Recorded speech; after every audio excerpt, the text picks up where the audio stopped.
Hey, good morning, everyone. God's grace and peace be with you. I hope that everyone is well, and I hope that you are making it in this kind of anxious and chaotic time. I wanted to just spend some time with you this morning to give you a quick update regarding the reopening of the church. I've had a lot of questions. I know the state has moved into phase one as of the 15th of May, and so I've had a lot of questions about when we're going back to church and what that looks like. So I just want to spend a few moments with you. So you have to. First thing I will remind you of is to remember that we're under these circumstances we're governed by the state. They're telling us what regulations we have to follow, but we also have to follow the guidance of Bishop Thompson, who, even though the state at this time has said, okay, you can reopen with these pretty heavy restrictions, Bishop Thompson has made the decision that we are not going to open the churches in our diocese just yet. And guys, I really think this is a good decision from Bishop Thompson. Want to make sure that when we do reopen, we do that safely and that we do it in a very smart way. But also want to make sure that whatever we're doing when we reopen and go back to church feels like church, looks like church, and meets the needs for us as churchgoers. Don't simply just want to go back into the church because somebody says that we can and do something that is a awkward experience in social distancing and call that church. We want to make sure that what we're doing is a genuine engagement in worship together. So we will not be meeting this Sunday at the church. We will do our new online worship service that we've been doing for several weeks at 10:45 this coming Sunday, May the 17th, online at Facebook and at YouTube. So you can see us live at Facebook and on YouTube. You'll be getting messages about that on Saturday like you have for the past couple of weeks that have all the information that you need. Now, the vestry and I have been in continued conversation about how we're moving forward, and the bishop has given us permission to begin meeting as of May the 24th for outside services if we choose to. So what we're going to begin doing on May the 31st, that's Pentecost Sunday, May the 31st, as we will have our 10:45 in the morning online worship service like we have been doing.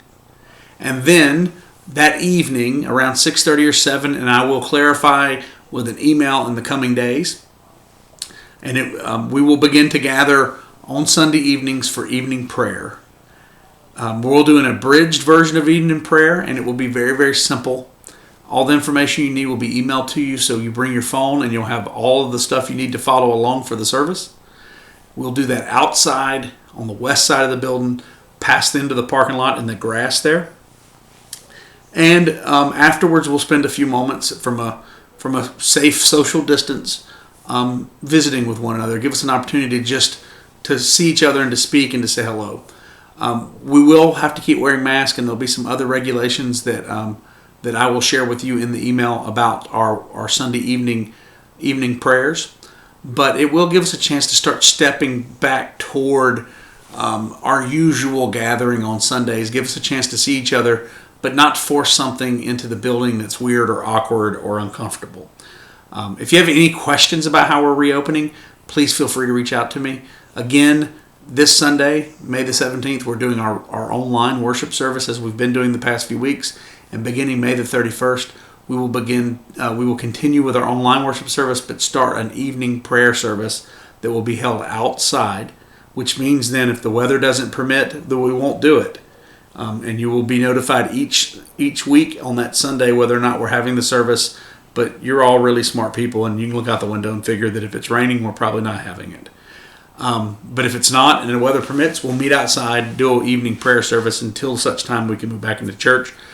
Bishop Thompson has not given us a date yet as to when we will reopen the church. I do not know when that is. The moment that I know, I will update you, I assure you.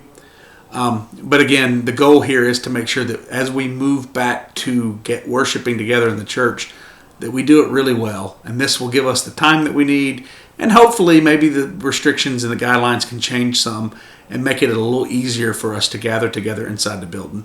In the meantime, we'll use the opportunity to gather outside and to have some fellowship and some time for worship together that way, as well as our online services that seem to be going really well. And I have heard some positive things from many of you about the engagement there. So that's the update regarding the church. Also want to give you a quick update about the school. As many of you know, we did close the school for a few weeks. We kind of had to. But we have reopened. We reopened at the end of April, and we have been operating since, providing care for the essential employees. Now that we're moving into phase 1 reopening, we are anticipating more students on campus simply because we'll have more parents that have to go back to work. There has been some challenges there. The state has changed the ratio of teachers to students, so we have less kids per teacher. And so, trying to meet those needs and make sure that we follow all of the guidelines that are laid out for us has been challenging, but Janice is doing a great job, and we are meeting those needs. We're also having to do a lot more sanitizing. We clean and we wipe things down multiple times a day, and we're having to do things a little differently in an effort to make sure that we're being as safe as possible. The good news is that the children are one of the groups that seem to be the least at risk with this thing. So, we're relatively confident that we're able to provide good care for our families and also be safe while we do it. One of the big differences is we are doing curbside check-in and check-out. Parents are not allowed in the building, so if you come to the school right now, the doors will be locked and you won't be allowed in the building. Only the students and the teachers are allowed in the building. And this ensures that we know who's there and all of those things. And we have parents checking in via text message when they get there to let us know that they're there so we can bring their child out to them. And that's one of the big significant differences. Don't know how long that will go on for, but we'll keep doing it until the state tells us we don't have to anymore. But on the whole, I would tell you the school's doing really, really well. Janice is doing a great job, especially given the situation that we're in and all these guidelines and everything changes all the time.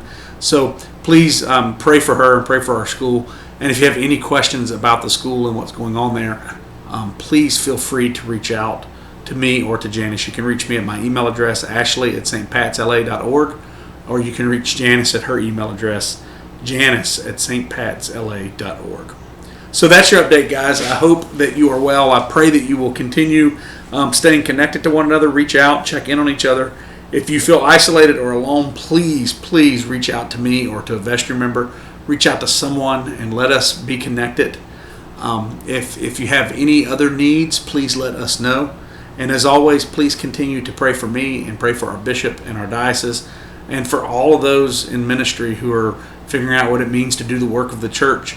So that means all of us as we continue to move through this COVID-19. As always, guys, I love you and I miss you and I look forward to seeing you soon.